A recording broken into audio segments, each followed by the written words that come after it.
আজকে আমি তোমাদের জানাবো যে যেটা একদম সত্য ঘটনা, যেটা একদম সত্য। আর মানে এই যে আমাদের আলপনাদি ভাই কেন পুনর্জন্ম নিতে চায়নি, তার মনের ইচ্ছাটা কি ছিল, সে কোথায় যেতে চেয়েছিল, পুরোটাই তোমাদেরকে, যেটা একদম সত্য কথা, যেটা একদম সঠিক, সেই কথাটাই তোমাদের সাথে আজকে আলোচনা করব। তার আগে ইন্ট্রোটা দিই। আমি মেদিনীপুর জেলার ছোট্ট একটা গ্রাম থেকে আমি পিউ। আমার ব্লগ চ্যানেলে আরও একটা নতুন ভিডিওতে তোমাদের সবাইকে জানাই অনেক অনেক স্বাগত, অনেক অনেক ভালোবাসা। তো এটা আমার কন্টেন্ট নয়, আমার কন্টেন্ট ব্লগ, তবুও যেহেতু আমি আগের দিনকে একটা ভিডিও দিয়েছি, সেই জায়গা থেকে দাঁড়িয়ে আমার আজকে ভিডিওটা দেয়া কর্তব্য ছিল। তো দাদাভাই যে লাইভে, মানে কাল যে লাইভটা করেছে, সেই লাইভটা আমি পুরোটাই দেখলাম, পুরোটা একদম ধৈর্য সহকারে দেখলাম, পুরো লাইভটা জুড়ে। আর সেই লাইভটা থেকে আমার কাছে একদম সব কিছু পরিষ্কার হয়ে গেল। এতদিন যা মানে শুনেছি সবটাই অন্যের ভিডিও দেখে। তো এই যে দাদাভাই লাইভটা করেছে, এটাতে আশা করছি অনেকের অনেক উপকার হয়েছে। আর দাদাভাই যে লাইভটা করেছে, এর থেকে অনেক কিছু স্পষ্ট হয়ে গেছে সবার কাছে। তো এই জায়গা থেকে আমি যেটা উপলব্ধি করেছি সেটাই শেয়ার করব তোমাদের সাথে। কেন আলপনাদিভাই পুনর্জন্ম নিতে চাইনি, তো সেটার পিছনে একটা মানে বিরাট বড় কারণ রয়েছে। এই যে তার ভাবনা, এই যে তার চিন্তা, এই ভাবনাটা ভাবতে সবাই পারে না, কিন্তু সবাই এই ভাবনাটা ভাবতে পারে না। তো যার জন্যই আমার আজকে একদম মন থেকে ইচ্ছে হলো যে ভিডিওটা বানাই। মানে এই যে আলপনা দিভাই কেমন মানুষ ছিল, এতদিন কিন্তু জানতাম না যে আলপনা দিভাই আসলে মানুষটা কেমন ছিল, আর বা ওর পরিবারের মানুষজনগুলোই বা কেমন ছিল, এটা কিন্তু এতদিন জানতাম না। তো আজকের এই লাইভটা দেখে পরিষ্কার হয়ে গেল। সবাই তো এতদিন ওনাদের হাসির ভিডিও দেখেছি, তাই না? তো অনেক হাসির ভিডিও দেখেছি, সবাইকে হাসিয়েছে, আমরা হেসেছি ওদের ভিডিও দেখে, কিন্তু আসলে মানুষগুলো কীরকম সেটা কে জানতো জানি না, আমি কিন্তু জানতাম না। আমি লাইভটা দেখে, কালকের লাইভটা দেখে আমার কাছে সব পরিষ্কার হলো। তো এরা যে এতটা, মানে আলপনাদি ভাই বা তার পরিবার যে এতটা মানে কৃষ্ণ ভক্ত, এতটা কৃষ্ণ ভক্ত আমি জানতাম না। আর কোনো মানুষ মানে এইটুকু বয়সে, এই 27-28 বছর বয়সে যে মানুষ এতটা মানে আধ্যাত্মিক জ্ঞান থাকতে পারে, এতটা কৃষ্ণ ভক্ত হতে পারে, সত্যি আমার জানা ছিল না। আমরাও মানুষ, কিন্তু আমরা বোধহয় এত কিছু জানিও না বা এতটা হতেও পারিনি কৃষ্ণ ভক্ত। যারা এইরকম ধরনের ভিডিও করে, যে তার যে ভিতরটা এত মানে এতটা, তারা দেখো এই ভিডিও কতটা পরিশ্রম তারা করে এই জায়গাটা পেয়েছে, এই যে এত ভিডিও বানিয়েছে, তার মাঝখানেও এতটা, মানে এই লাইভটা দেখে যেটা বুঝলাম যে কৃষ্ণ ভক্ত মানে কৃষ্ণকে পাবার জন্য, কৃষ্ণের চরণ পাবার জন্য মানে কত কি করেছে, কত আধ্যাত্মিক জ্ঞান তার, মানে ঠাকুরের জন্য কত কি, শ্রীমদ্ ভগবদ্ গীতা পাঠ থেকে মানে অনেক অনেক ঠাকুরের পিছনে, আধ্যাত্মিক জ্ঞানের পিছনে কতটা সময় দিয়েছে। তাহলে তারা কতটা সময় কিভাবে কেটেছে, এই লাইভটা না দেখলে আমি সত্যিই বুঝতে পারতাম না। আর আগের ভিডিওতে যেটা বলেছিলাম, হ্যাঁ, যে আমি বলেছিলাম যে হ্যাঁ সব কিছু চিকিৎসা করেছে কিন্তু অনেকটা লেট হয়েছে। অ্যাকচুয়ালি লেট নয়, এইটা আমার ভুলই, যে লেট নয়, কি বলতো, করেছে ওরা সব চিকিৎসায়, যখন যেটা জানতে পেরেছে করেছে। কিন্তু কি জানো, ওই যে দাদাভাই লাইভে বললো যে রক্ত কম ছিল রে, কিন্তু একেবারে বিছানায় পড়ার মতন অবস্থা, বিছানায় পড়ে যায়নি, ভালোই ছিল। তো সেই জায়গা থেকে কিন্তু এতটাও তারা ভাবতে পারেনি যে শরীরটা তার এতটা ক্ষীণ হয়ে গেছে, তারা কিন্তু এতটা ভাবতে পারেনি, কিন্তু তারা সব জায়গায় সব মানে যেখানে যেমন বলেছে সেইভাবেই চিকিৎসাটা করেছে। তো সত্যি কথা একদম, যে ওদের জীবন সম্পর্কে এত কিছু জানতাম না আমি আজকের লাইভটা যদি না দেখতাম। মানে আলপনা দীপা এই এই বয়সে যে এতটা আধ্যাত্মিক জ্ঞান, এতটা কৃষ্ণভক্ত, আমার সত্যি জানা ছিল না। ওই যে আলপনা দি ভাইয়ের বর, দাদা ভাইয়ের যে কথাগুলো শুনে আমার একদম মানে কি বলবো, ভিতর থেকে আমার নিজেরই একটা অদ্ভুত শান্তি লাগছে, যে কোনো মানুষ এতটা কিভাবে, মানে এতটাও মানুষ ঠাকুরের জন্য, ঠাকুরকে পাওয়ার জন্য এতটাও এরকম কিছু করতে পারে, সত্যি বলছি। তো আর আলপনা দিভাইয়ের হাজব্যান্ড সত্যি খুব ভেঙে পড়েছে, দাদাভাই খুব ভেঙে পড়েছে, মানে ভালো করে কথাটাও বলতে পারছে না, মানে বারবার মানে নিচে কেমন একটা হয়ে যাচ্ছে, হাঁপিয়ে যাচ্ছে। তো ভালো করে কথাবার্তাটাও বলতে পারছে না।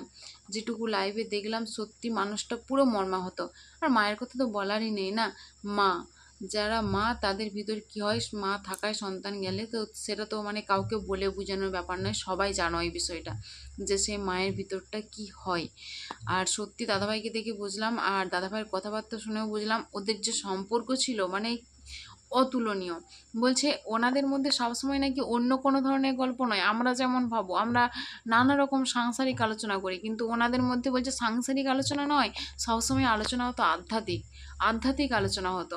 সবসময় বলতো যে আম, মানে আমরা জন্মের পর মানে কি হব, কি হওয়া উচিত, কিভাবে ঠাকুরের চরণ পাবো, এরকম। আর কি বলতো, সবসময় ঠাকুরের নিয়ে আলোচনা হতো, কিভাবে ঠাকুরের চরণ পাবো, কি করলে ভালো হবে, এইটা করলে এইটা হবে, এইটা করলে ভালো হবে, এইরকম ধরনের। বলছে আমাদের মধ্যে সবসময় আধ্যাত্মিক মানে আলোচনাটাই হতো তাদের মধ্যে। যেটুকু কথা শুনে তাদের বুঝলাম আজকের লাইভটাতে দাদা ভাইয়ের, সত্যি বলছি মানে আমি মন থেকে একটা অদ্ভুত শান্তি পাচ্ছিলাম যে হ্যাঁ, ভগবানকে পাওয়ার জন্য আমরা মানে এখনকার দিনের এই কলিযুগের মানুষ এতটা মানে মানে কি বলবো, সত্যি বলছি আলপনাদি ভাইয়ের যে মনে ইচ্ছা ছিল সেটা যেমন পূরণ হয়, আমি মন প্রাণ থেকে চাই।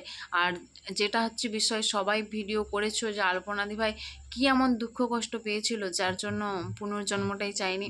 তো আলপনাদি ভাই পুনর্জন্ম চাইনি, তার আসল মানে কারণটা হচ্ছে লাইভটা দেখে আমি পরিষ্কার বুঝতে পেরেছি যে তার আসল কারণ দিদিভাই বলতে চেয়েছিল যে আমি এই জন্ম পুনর্জন্ম আর চাই না, কারণ এই জন্ম হচ্ছে মায়ায় ভরা, সবাই একে অপরের সঙ্গে মায়ায় জড়িত।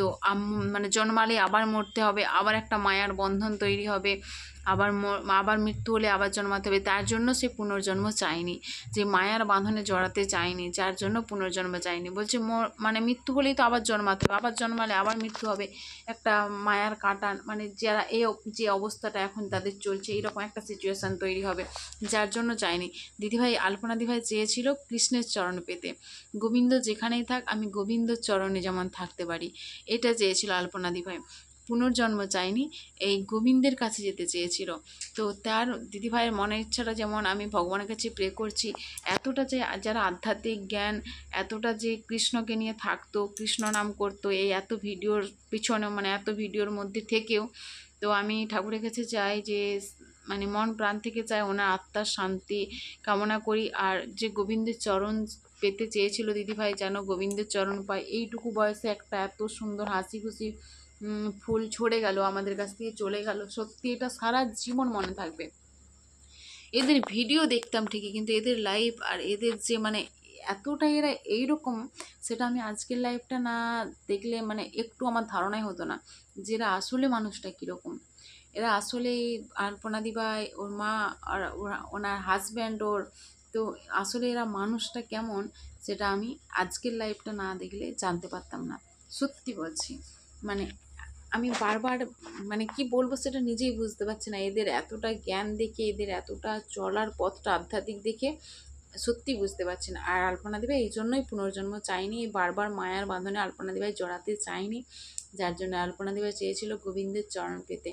আলপনা দিভাই বলেছে যে আমি যদি এই যে এত ঠাকুর ভক্ত ঠাকুর নিয়ে থাকতো, আমরা আমাদের বিষয়ে কী বলবো বলো তো, ঠাকুরকে ডেকে কী পেয়েছি, ঠাকুরকে ডেকে শুধু দুঃখই পাই, কষ্টই পাই, ঠাকুরকে এত ডেকে কী হলো, জীবনটা নিয়ে নিল, আমরা তো এইভাবেই বলি না, ঠাকুরকে তো দোষারোপ করি।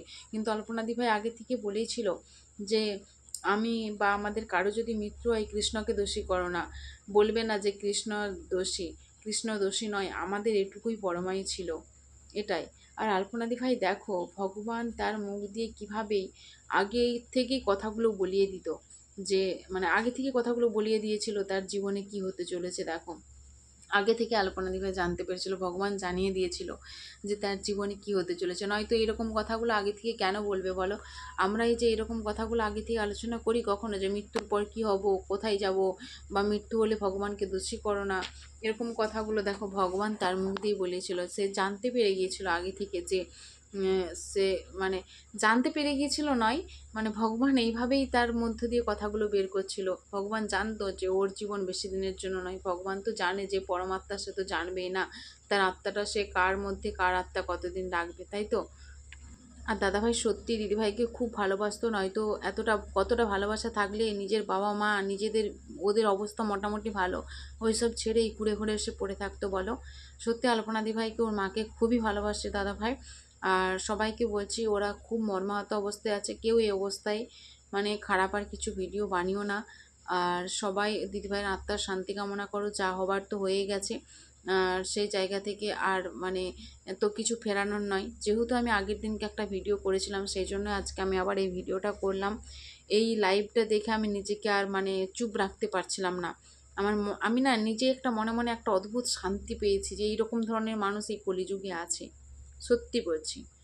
আর দিদিভাই শুধুমাত্র এই কারণের জন্যই পুনর্জন্ম নিতে চাইনি, মানে দিদিভাইয়ের পুরো মনটা ভিতরটা ছিল না পুরোটা আধ্যাত্মিকে ভরা, পুরো মনের ভিতরটা ছিল আধ্যাত্মিকে ভরা। আমি যেটুকু আজকের লাইভটা দেখে বুঝলাম।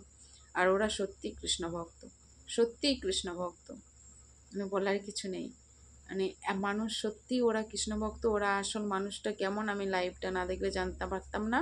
তো আমি আজকের লাইভটা দেখে জানতে পেরেছি ওরা সত্যি কৃষ্ণভক্ত। ওদের যেন ভগবানকে এভাবে ওরা ডাকতে পারে, আর ওদের মনের ইচ্ছা যেমন পূরণ হয়। আর আর বিশেষ করে তো বলবো আলপনাদি ভাই এই বয়সে চলে যেতে হলো, আর এই আলপনাদি ভাইয়ের যা মনের ইচ্ছা ছিল সেটা যেন পূরণ হয়।